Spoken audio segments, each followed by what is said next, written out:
ច្រឡំមនុស្សមួយចំនួនដែល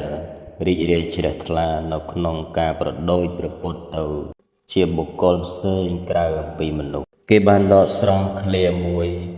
នៅក្នុងគម្ពីរអង្គតរនិកាយដោយការបកប្រែមិនត្រឹមត្រូវដំណើររឿងដូចតទៅពេលមួយព្រះពុទ្ធគង់នៅក្រោមដើមឈើមួយនៅក្នុងអរិយាបថសមាធិមានឥន្ទ្រីស្ងប់រងាប់មានប្រតិស្ងាត់ស្ងៀមហើយព្រះអង្គបានស្ថិតនៅក្នុងការគ្រប់គ្រងចិត្តដោយស្ងប់ស្ងាត់យ៉ាងក្រៃលែងគ្រានោះឯងព្រាហ្មណ៍ម្នាក់ឈ្មោះតូនអ្នកបានចូលទៅកល់ព្រះអង្គហើយទូលសួរថាបបិទ្ធព្រះអង្គតើព្រះអង្គជាព្រះអាទិទេពឬមិនមែនទេព្រាហ្មណ៍បបិទ្ធព្រះអង្គតើព្រះអង្គជាទេវតាឬកន្ធពមិនមែនទេព្រាហ្មណ៍បបិទ្ធព្រះអង្គតើព្រះអង្គជាយក្សឬមិនមែនទេព្រាហ្មណ៍បបិទ្ធព្រះអង្គតើព្រះអង្គជាមនុស្សឬមិនមែនទេព្រាហ្មណ៍ដូច្នេះតើព្រះអង្គជាអ្វីឲ្យប្រកបឥឡូវនេះចូលយើងស្វែងយល់ដោយប្រុងប្រយ័ត្នអំពីការបកស្រាយរបស់ព្រះពុទ្ធដូចតទៅមនាលព្រាហ្មណ៍អសវៈឯណាមួយដែលអាចមាននៅក្នុងបុគ្គលត្រូវបានគេចាត់ទុកថាជាអាទិទេពក្តីជាទេវតាក្តីជាយក្សក្តីឬជាមនុស្សក្តីអសវៈទាំងអស់នោះនៅក្នុងតថាគតបានកម្ចាត់បងអស់ហើយបានកាត់ផ្ដាច់ឫសគល់អស់ហើយតថាគតបានធ្វើឲ្យដូចដើមត្នោតកំបុតក្បាលបានត្រូវគេកាត់ចេញដូច្នេះมันអាចលូតលាស់ទៅថ្ងៃមុខទៀតទេមនាលព្រាហ្មណ៍ដូចជាផ្កាឈូកមានពណ៌ខៀវក្តីក្រហមក្តីសក្តីដែលដុះនៅក្នុងទឹកធំលូតលាស់នៅក្នុងទឹកនឹងងើបឡើងផុសពីទឹកមិនប៉ល់ត្រូវដោយទឹកយ៉ាងណាតថាគតដែលបានកើតនៅក្នុងโลกនេះមានវ័យចម្រើនឡើងនៅក្នុងโลกនេះបានកន្លងផុតអំពីโลกនេះហើយតថាគតអាស្រ័យដោយនៅមិនមានការប៉ល់ត្រូវដោយโลกនេះឡើយមនាលព្រាហ្មណ៍ចូលចងចាំនៅតថាគតថាជាបុគ្គលត្រាស់ដឹងពុទ្ធោទេមੰធារេហិព្រាហ្មណៈអ្វីដែលព្រះអង្គបានសម្ដែងគឺថាព្រះអង្គមិនមែនជាអាទិទេពឬជាទេវតាឬជាយក្សឬជាមនុស្សដែលពោពេញទៅដោយអសវៈកិលេសឡើយការរៀបរាប់ខាងលើនេះបានបង្ហាញយ៉ាងច្បាស់គឺព្រះពុទ្ធមានបំណងឲ្យព្រាហ្មណ៍ដឹងថាព្រះអង្គមិនមែនជាមនុស្សដែលមានកិលេសនោះទេព្រះអង្គមិនចង់ឲ្យព្រាហ្មណ៍ចាត់ទុកព្រះអង្គនៅក្នុងចំណោមបុគ្គលទាំងនោះដែលពោពេញទៅដោយអសវៈកិលេសឡើយព្រះពុទ្ធបានកើតនៅក្នុងโลกនេះប៉ុន្តែព្រះអង្គមិនលុះនៅក្នុងវិស័យនៃโลกនេះទេនេះកាន់តែជាក់ច្បាស់ដោយសេចក្តីប្រៀបធៀបនៃផ្កាឈូកទោះបីជាយ៉ាងណាក៏ដោយបុគ្គលខ្លះឆាប់ធ្វើការសន្និដ្ឋានទាំងខុសហើយចង់ឲ្យអ្នកដទៃជឿថាព្រះពុទ្ធមិនមែនជាមនុស្សនៅក្នុងគម្ពីរអង្គតរនិកាយមានឧទាហរណ៍ជាក់ស្ដែងមួយដែលព្រះពុទ្ធបានប្រកាសយ៉ាងជាក់ច្បាស់ថាព្រះអង្គគឺជាមនុស្សមនាភិក្ខុទាំងឡាយមានបុគ្គលមួយរូបដែលការកើតឡើងរបស់បុគ្គលនោះនៅក្នុងโลกនេះដើម្បីជាប្រយោជន៍និងសេចក្តីសុខដល់ជនច្រើនគ្នាដោយប្រតិករណាចំពោះលោកដើម្បីលាភនិងប្រយោជន៍ព្រមទាំងសេចក្តីសុខនៃទេវតានិងមនុស្សទាំងឡាយតើបុគ្គលរូបនោះជានរណាគឺតថាគតដែលជាព្រះអរហន្តសម្មាសម្ពុទ្ធនឹងឯងមនាភិក្ខុទាំងឡាយ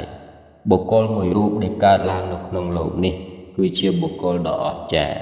អច្ឆរិយៈនៃមនុស្សចូលកត់ចំណាំពាក្យថាមនស្សៈសំដៅយកមនុស្សនឹងឯងពិតណាស់ព្រះពុទ្ធគឺជាមនុស្សប៉ុន្តែមិនមែនត្រឹមតែជាមនុស្សធម្មតាទេគឺជាអច្ឆរិយៈមនុស្សនៅក្នុងគម្ពីរព្រះពុទ្ធសាសនាបានសម្ដែងថាព្រះពោធិសត្វដែលគេបានស្គាល់មុនក្លាយជាព្រះពុទ្ធបានគង់នៅឋានតុសិតទេវលោកចន្ទទី4ប៉ុន្តែបានចុះមកស្ថានមនុស្សដើម្បីបដិសន្ធិជាមនុស្សសត្តៈព ព្រះបិតាព្រះមេតាគឺជាព្រះបាទសទ្ធោទនៈនិងព្រះនាងមហាមាយាក៏ជាមនុស្សសុទ្ធសាធព្រះពោធិសត្វបានប្រសូតជាមនុស្សបានត្រាស់ដឹងនៅក្នុងអត្តភាពជាមនុស្ស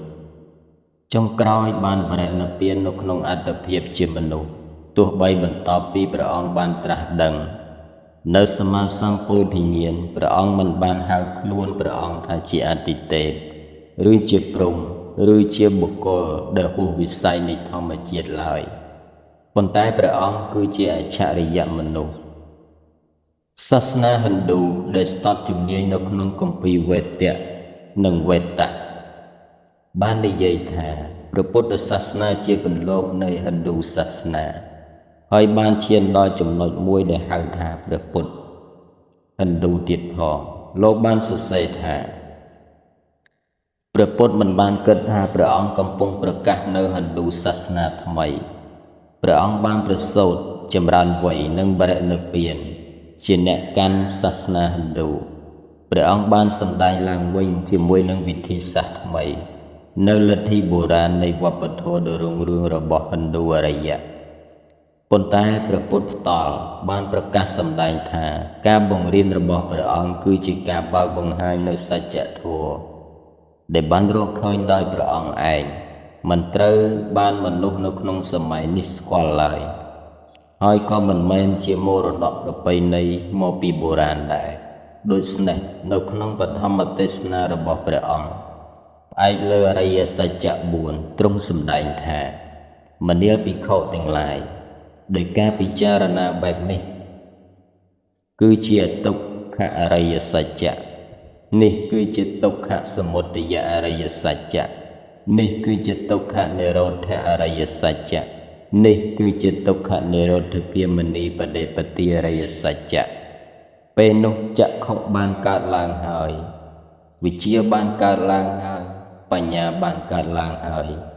ញាណបានកើតឡើងហើយពន្លឺភ្លឺស្វាងបានកើតឡើងហើយដល់តថាគតនៅក្នុងធម៌ទាំងឡាយដែលមិនធ្លាប់បានឮពីមុនមកពុពេសោអននុសទេសោធម្មេសោជាថ្មីទៀតព្រះអង្គបានបញ្ជាក់យ៉ាងច្បាស់ទៅកាន់សាវកទាំងឡាយអំពីភាពខុសគ្នារវាងព្រះសម្មាសម្ពុទ្ធនិងព្រះអរហន្តទ្រង់សម្ដែងថាមនាលសាវកទាំងឡាយតថាគតពេលបានជាព្រះអរហន្តក៏បានជាព្រះសម្មាសម្ពុទ្ធដែរត្រាស់ដឹងដោយបរិបូរណ៍គឺជាបុគ្គលដែលប្រកាសសម្ដែងនៅមគ្គដែលគេមិនធ្លាប់ប្រកាសសម្ដែងពីមុនមកជាអ្នកជ្រាបច្បាស់នៅមគ្គកញ្ញូជាអ្នកស្គាល់នៅមគ្គវិទូជាអ្នកស្ទាត់នៅក្នុងមគ្គកោវិតោហើយឥឡូវនេះសាវកទាំងឡាយជាអ្នកដើរតាមយុគលបាតរបស់ព្រះតថាគតនោះមាគ៌ាបុរាណដែលព្រះពុទ្ធទ្រង់សម្ដែងនោះគឺអរិយអដ្ឋង្គិកមៈផ្លូវដ៏ប្រសើរប្រកបដោយអង្គ8មិនមែនជាលទ្ធិនៃវប្បធម៌ហិណ្ឌូអារ្យដែលលោកបានស្រមើស្រមៃនោះឡើយទោះបីជាយ៉ាងណាសំដៅទៅលើព្រះពុទ្ធមហាធម្មកន្ធិជាស្ថាបត្យករនៃឯករាជ្យភាពឥណ្ឌាបាននិយាយថាដោយការលះបង់ដ៏មហិមារបស់ព្រះពុទ្ធដោយអភិនិស្សក្រមនិងដោយសេចក្តីបរិសុទ្ធនៃជីវិតរបស់ព្រះអង្គទ្រង់បានបន្សល់នៅចំណាប់អារម្មណ៍ដែលមិនអាចលុបបានចំពោះហិណ្ឌូសាសនាហើយហិណ្ឌូសាសនាបានជំពាក់នៅបំណុលអមតៈមួយនេះគឺកតញ្ញូចំពោះមហាសាស្តាអង្គនោះជារៀងរហូត